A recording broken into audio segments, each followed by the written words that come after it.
Follow my page, thank you.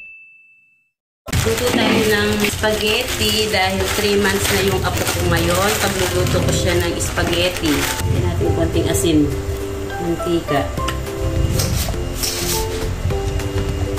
Dagdag natin to.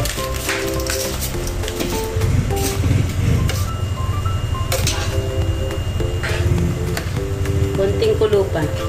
Kung ako lang, para makatipid sa gas, kapag ganyan na kumukulo na, turn off na natin yung kalang, takpan. Maya-maya, babalikan natin. Luto na yan. Start na tayong magluto ng sauce ng spaghetti.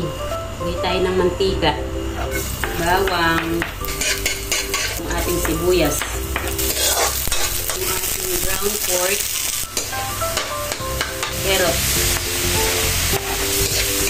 ating red bell pepper, hotdog. Lagay tayo ng pampalasa.